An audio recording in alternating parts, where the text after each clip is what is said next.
Boa noite, irmãos encarnados e desencarnados, sejam todos bem-vindos à Seara do Amor. Iremos para a leitura da noite de hoje, do livro Fonte Viva, de Francisco Cândido Xavier, pelo Espírito Emmanuel. Persiste e segue. Portanto, tornai a levantar as mãos cansadas e os joelhos desconjuntados. Paulo, no livro de Hebreus, capítulo 12, versículo 12. O lavrador desatento quase sempre escuta as sugestões do cansaço. Interrompe o serviço em razão da tempestade, e a inundação lhe rouba a obra começada e lhe aniquila a coragem incipiente. Descansa em virtude dos calos que a enxada lhe ofereceu, e os vermes se incumbem de anular-lhe o serviço. Levanta as mãos no princípio, mas sabe tornar a levantá-las na continuidade da tarefa e perde a colheita. O viajor, por sua vez, quando invigilante, não sabe chegar convenientemente ao termo da jornada.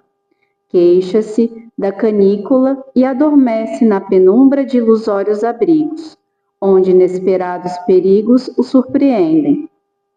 De outras vezes, salienta a importância dos pés ensanguentados e deita-se às margens da senda, transformando-se em um mendigo comum.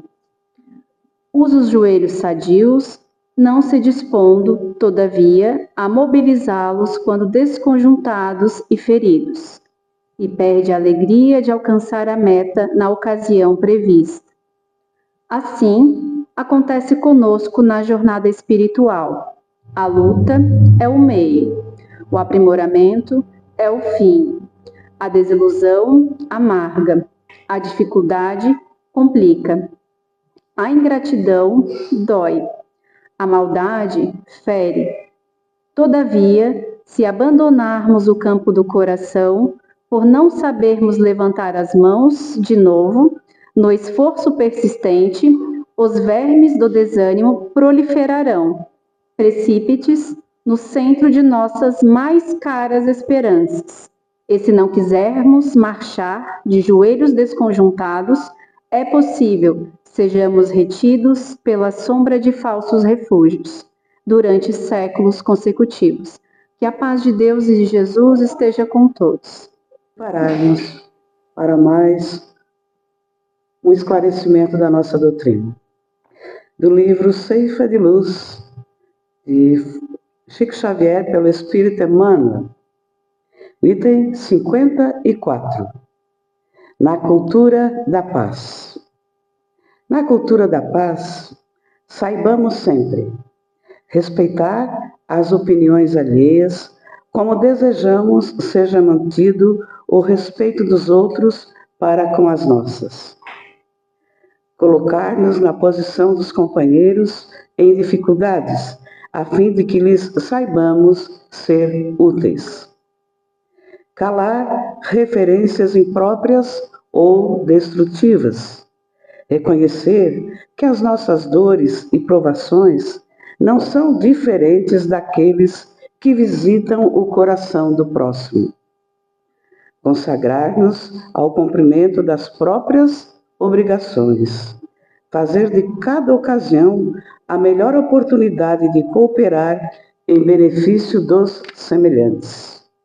Melhorar-nos por meio do trabalho e do estudo, seja aonde for. Cultivar o prazer e servir. Semear o amor por toda parte, entre amigos e inimigos. Jamais duvidar da vitória do bem. Buscando a consideração de pacificadores, guardemos a certeza de que a paz verdadeira não surge espontânea, uma vez que é e será sempre fruto do esforço de cada um de nós. Que nós possamos, nesse momento, elevar o nosso pensamento, então. Lembrar-nos também daqueles que aqui não podem comparecer, principalmente os nossos familiares, o nosso reduto doméstico, enfim, lembramos sempre daqueles companheiros que aqui não possam estar. Pai nosso que estás em toda parte, Santificado, Senhor, seja o teu santo nome. Venha a nós o vosso reino de paz, e seja feita, Pai, a vossa vontade, aqui na terra, como é feita em todo o universo. O pão nosso de cada dia, dá-nos hoje e sempre. Perdoe, Senhor, as nossas dívidas, se nós também soubermos perdoar os nossos devedores. Não nos deixe, Pai, cairmos nas tentações que a vida nos oferece. Livra-nos, Senhor, de todo e qualquer mal, pois vosso é o reino, o poder e a glória hoje e todo sempre. Que a paz permaneça com todos nós. Passamos então a palavra para o nosso companheiro Deus. Boa noite a todos. Quem esteve aqui na terça-feira passada ouviu-nos falando sobre o capítulo 7 do Evangelho, pobres de espírito.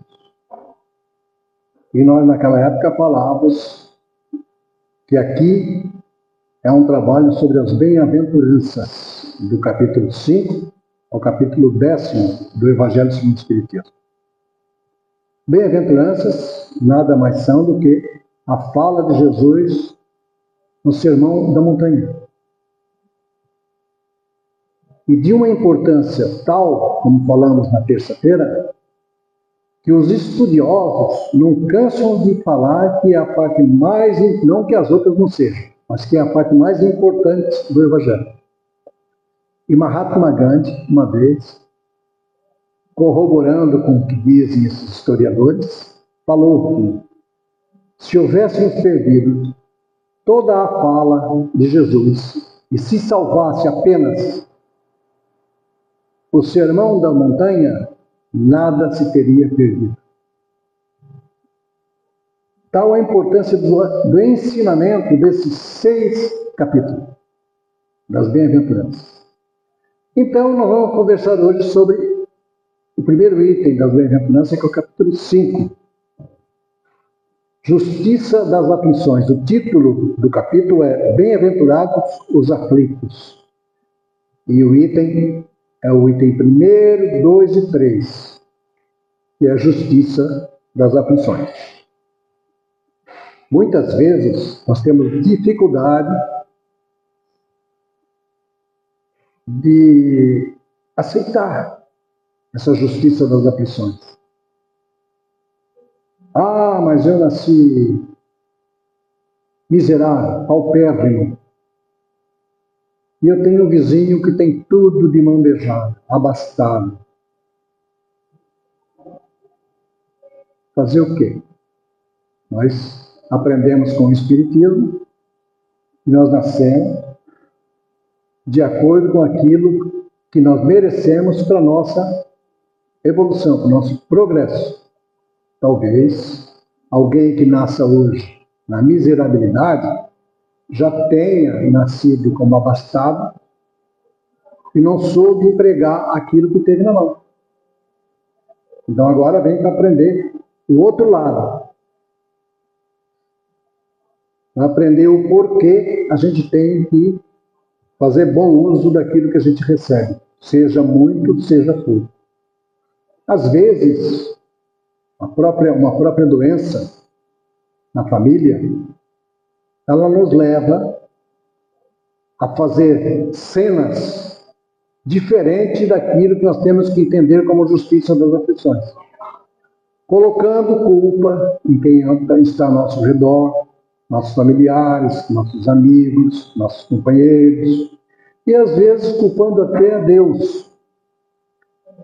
Deus está me castigando.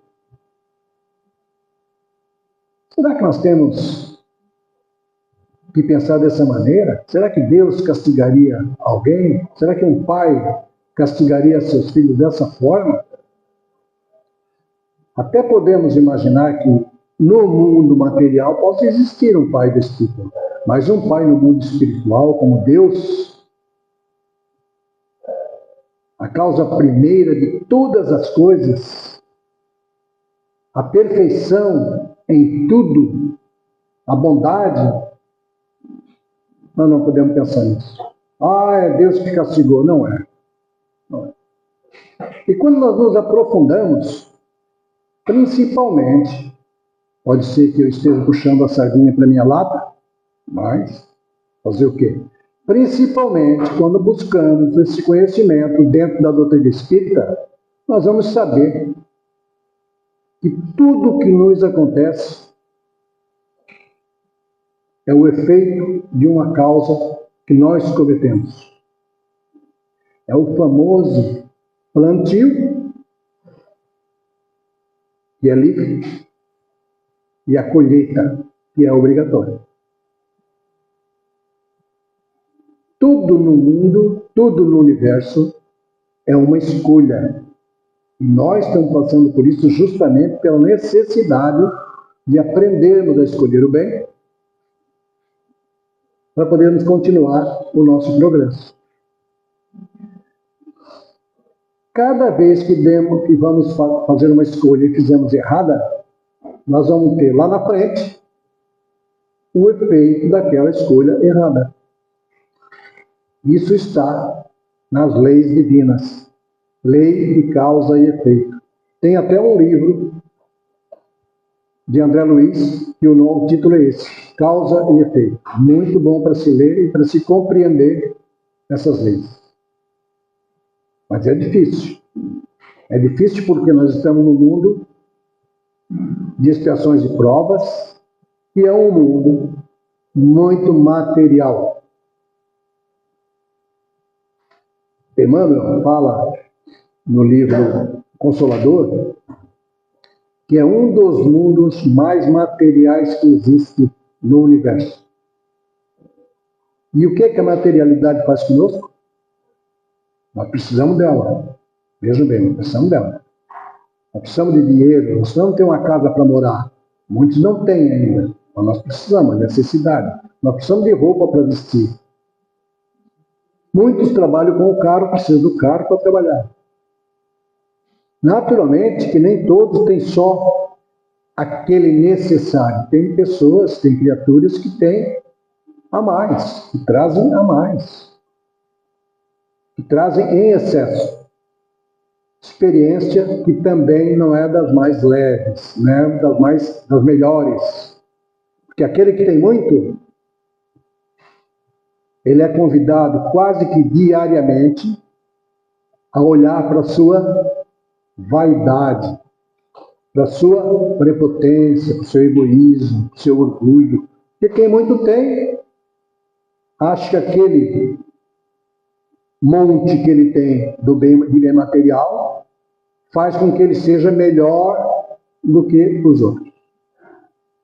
Geralmente é assim. E a materialidade não faz ninguém melhor do que ninguém. Aliás, nós sabemos que perante Deus somos todos iguais, sem diferença nenhuma. O que vai diferenciar a gente é o que a gente aprende aqui, é o que nós aprendemos aqui nesse mundo, para depois levarmos ao mundo espiritual, como progresso, como evolução.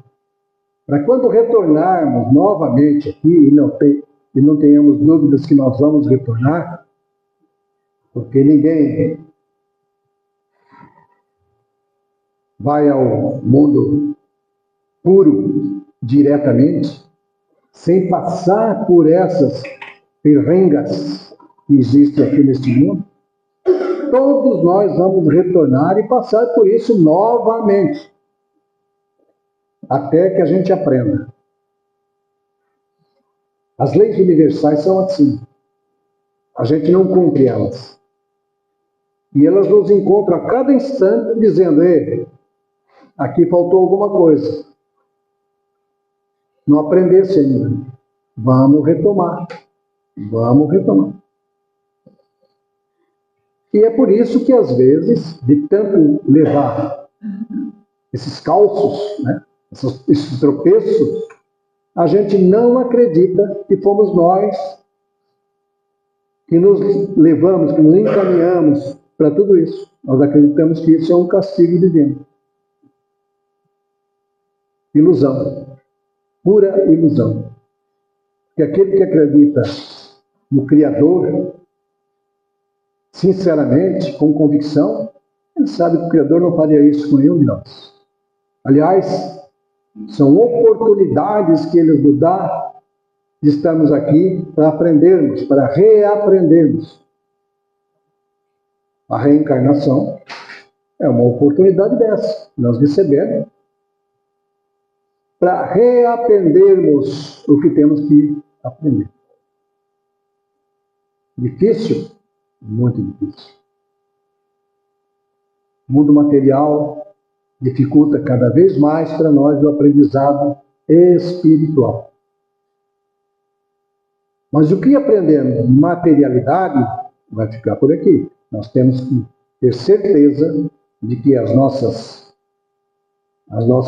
escolhas, quando estão bem feitas, é o que vai nos permitir levar com o Espírito as bondades que nós adquirimos, né? Que nós vamos fazer com ele, com essa bondade, com essa benevolência, né? Com esse atrativo das bem-aventuranças que nós vamos continuar lendo, ao mundo espiritual e nos elevarmos um pouquinho mais.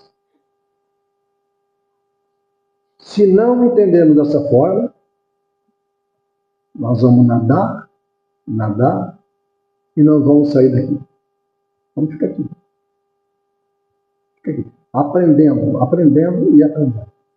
Aprendendo aquilo que nós não aprendemos. Porque se nós passamos por uma fase, ela é retirada do nosso caminho, já aprendemos. Tanto que na próxima reencarnação, nós viemos com virtudes que às vezes não usamos na encarnação anterior. Por quê? Porque não precisou. Agora, talvez precise. E ao contrário também se dá. A gente só vem com bagagem que a gente vai precisar. E só retorna com a bagagem daquilo que nós ganhamos para o espírito. O que for para o material, para o corpo físico, vai ficar tudo aqui. Roupa, carro. É bom o carro? Ótimo. É bom trocar de carro todo ano? Ótimo, excelente. É bom ter uma casa boa? Quem que não quer? É proibido? Não é proibido.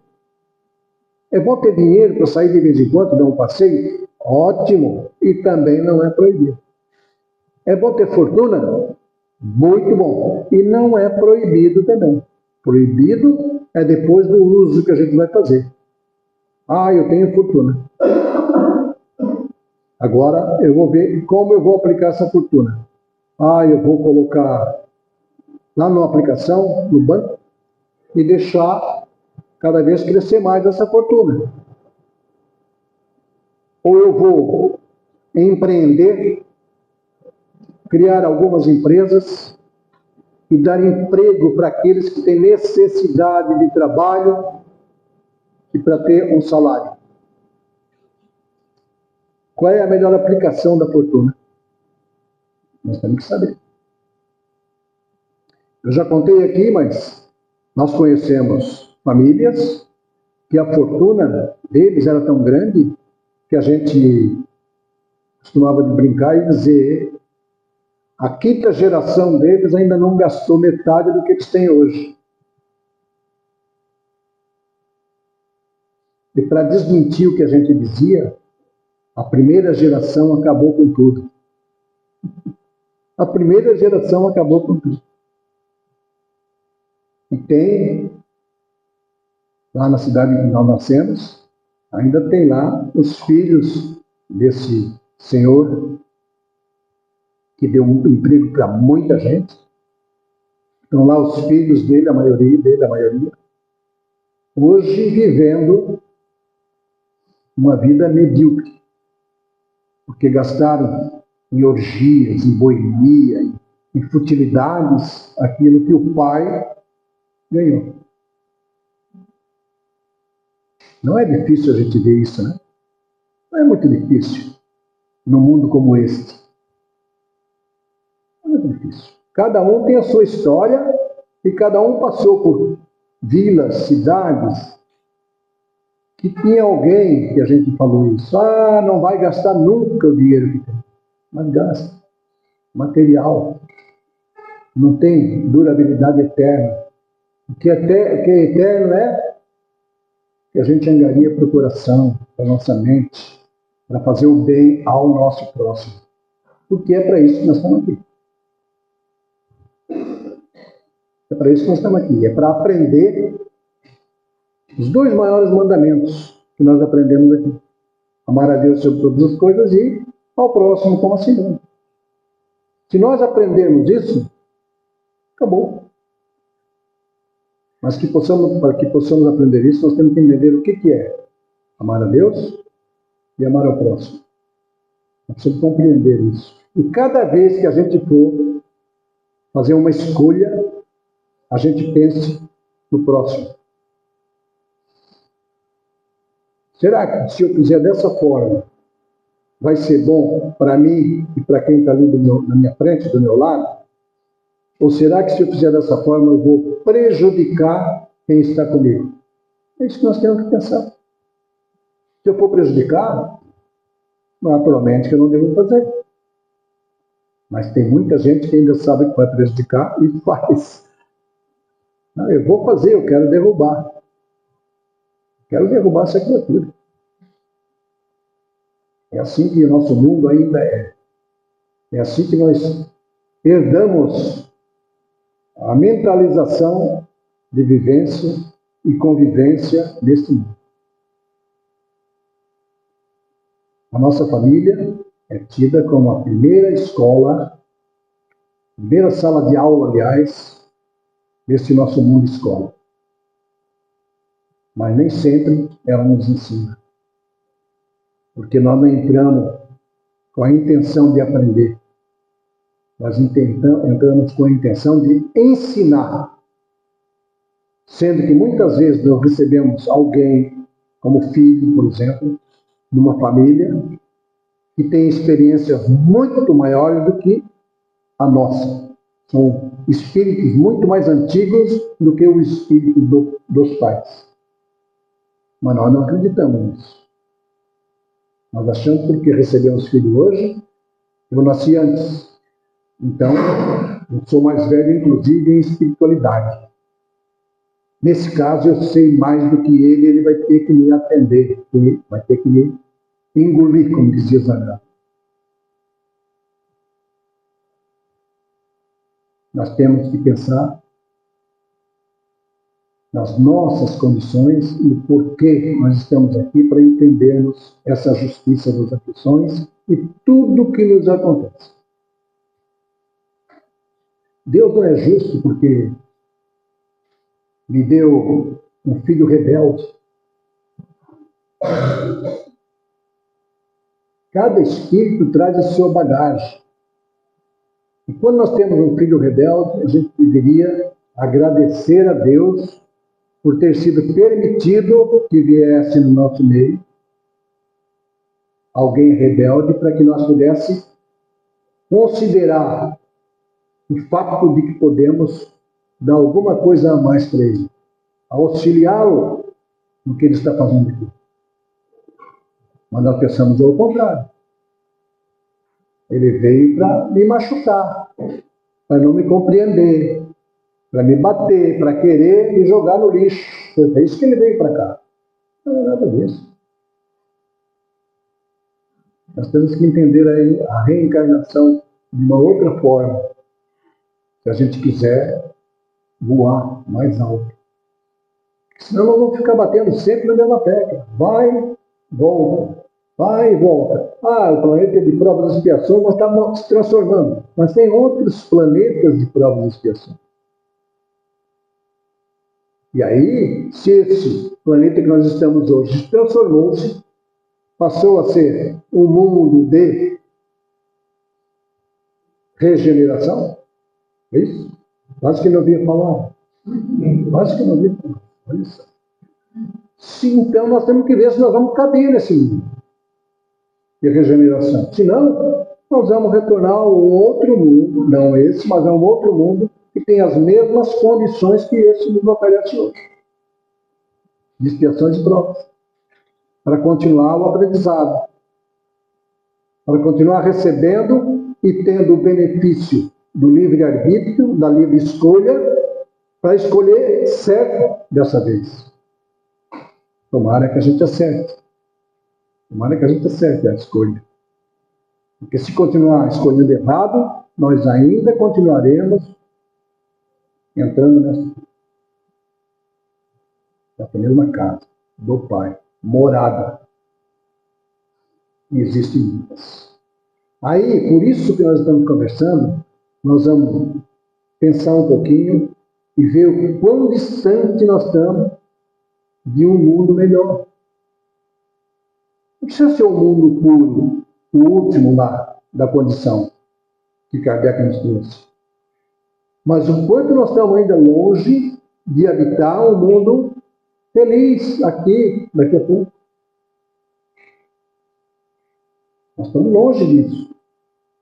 Quando se sai na rua e vê o que os outros fazem, porque nós não podemos fechar os ouvidos e nem os olhos, nós vamos enxergar fazer isso, certo? Quando a gente vê alguém e aí diz assim, puxa vida, eu nunca faria aquilo ali, que bom que nós nunca faríamos aquilo ali. Porque muita gente ainda faz. Muita gente ainda faz. Hoje ainda nós vemos pessoas que numa vaga de garagem, alguém coloca o carro e espera outro que está vindo de lá para passar por ele, para não atrapalhar, está aqui esperando para entrar na sua garagem, e ele vem de lá, dá um drible em quem está esperando, entra na vaga, cai fora e fica olhando para nós assim, e no fundo deve estar dizendo assim, que otário, que tolo. Ainda tem muita gente que faz isso. Ainda tem muita gente, quando a gente sai no horário de pico, aqui, que quer atrapalhar a gente, quer chegar na... É uma dança nesse trânsito. Nós vamos muito aqui para o lado de Biguaçu, até a Praia do Wagner. Então a gente vê aqui nesse trecho, até chegar na BR-101, que é assim, ó. É aqui, né? Ah, eu vou passar para a direita. Ah, tem muito ônibus, eu vou passar para a esquerda. Ah, mas aqui está andando menos que os ônibus, eu vou passar para a direita. E atrapalha, só atrapalha todo mundo. Isso é o quê? Eu quero levar vantagem. Não, mas eu estou com pressa. Sai antes de casa. Porque se está com pressa num trânsito desse aqui, acaba chegando mais atrasado ainda. E pode sofrer um acidente, tomara que não, né? Mas pode sofrer um acidente, bater em outra viatura, ter que parar, ter que fazer o laudo para poder receber seguro e tudo. Tudo isso é complicado. Nós ainda estamos nesse patamar. Quando nós vamos a um ambiente onde estamos indo para participar de vamos dizer, de um almoço beneficente, nós temos um comportamento. Quando nós saímos de casa para ir um almoço num restaurante mais ou menos fino, nosso comportamento é outro. Basta que nós percebamos isso. E nós não estamos falando do nosso próximo, estamos falando de nós. Estamos falando de nós. Como é que a gente se comporta saindo de um lugar para o outro? A gente acha que lá deve se comportar melhor do que aqui. Por quê? Nós temos que ter a nossa personalidade, se comportar conforme nós entendemos que devemos nos comportar. E cada vez que nos comportamos de maneira melhor, que bom. Que bom. Nós ainda temos o hábito de perceber o outro antes de nós mesmos. Isso nos leva muitas vezes às aflições que nós estamos passando. Mas aí quando nós entramos nessas aflições, sofremos, temos dores, nós vamos dizer, alguém me trouxe até aqui, não fui eu. Eu não sou culpado, eu não queria vir. Então não temos um livre-arbítrio, a livre vontade. Nós é que vamos. A estrada quem faz é nós. É por aqui ou é por ali? Nós é que vamos escolher. Eu gosto muito de trazer algumas frases de André Luiz nesse livro, Vivendo o Evangelho, de Antônio Baduy Filho, psicografado pelo Antônio Baduy Filho, pelo espírito André Luiz, o mesmo André Luiz que nós já vimos aí no filme Nosso Lar, né? E ele traz algumas frases aqui que fazem a gente pensar muito. Falando sobre causa e efeito, que foi o que nós conversamos agora, sobre as bem-aventuranças, ele diz assim: o abuso, ele adoece. O egoísmo intoxica. O orgulho abate. E o ciúme desorganiza. Quem que não tem ciúme aqui de alguém?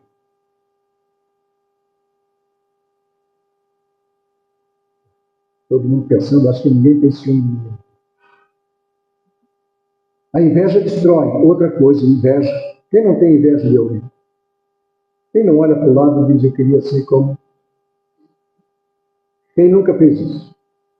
A inveja destrói. O ódio desestrutura. O vinagre, aliás, o vinagre é uma vingança. Eu li errado a frase aqui, a palavra. A vingança fere, a irritação desordena. A cólera cega, a indiferença paralisa. O desprezo bate, a agressão desagrega. Se a gente pensasse em tudo isso, a gente não fazia nada de mal para o outro. O descanso zomba, a intolerância golpeia. A violência leva, a calúnia enxovalha.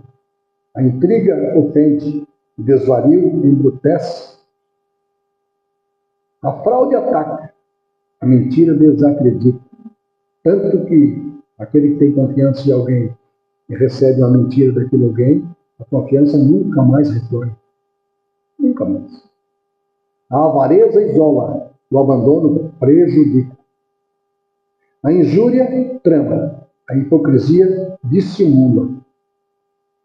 O Espiritismo mostra que a lei de causa e efeito está presente no mundo moral e que toda ação tem a reação correspondente, significando que, diante do Código Divino, cada desacerto, agora ou no passado, leva sempre ao reparo necessário e que a aflição, longe de ser injustiça, é, na verdade, o efeito doloroso de uma causa injusta. E quem cometeu essa causa injusta? Nós. Passou a não ser mais injustiça das aflições, mas justiça das aflições, que é o nosso capítulo aqui do Evangelho. Cada vez que nós seguirmos uma famosa frase, famoso ensinamento de Santo Agostinho, que nos pede para fazermos a autocrítica antes de deitar, antes de dormir. O que é que eu fiz hoje? Eu prejudiquei alguém? Eu magoei alguém? Se eu fiz isso amanhã, já quero acordar com esse pensamento de não fazer mais isso, de não prejudicar mais ninguém. É assim que nós vamos alçar voos mais altos, para alcançarmos a perfeição para a qual nós somos criados. Ninguém vem aqui para sofrer. Isso não tem lógica. Nós viemos aqui para aprender o amor e ser feliz. Claro que aqui não nós vamos ser felizes o quanto nós achamos que merecemos. Porque a felicidade, como disse Jesus, não é desse mundo. Então, nós vamos aprendendo até chegarmos no mundo puro. Lá, sim, a felicidade vai ser daquele mundo. E é isso que nós temos que buscar sempre. Olhando o outro como um irmão de caminhada. Errou? Cada um tem o seu tropeço. Cuidemos de não julgar, mas de tentar auxiliar naquele momento de fracasso daquela criatura. Meus irmãos, capítulo 5, Justiça das Aflições é o primeiro item, no capítulo 5. Eu convido a todos para ir lá dar uma olhadinha. Não só no capítulo 5, né? O Evangelho. O Evangelho nos traz uma bússola enorme, clara, para que a gente possa caminhar corretamente nas ruas deste mundo que nos ofereceram de brinde para vir aqui e aprender. Obrigado a todos. Obrigado pela atenção. Tenham todos um bom retorno aos seus lares. Na paz do Criador, Deus, de Jesus, e levem daqui essas boas energias, nessa espiritualidade que trabalha nessa seara do amor. Muito obrigado a todos.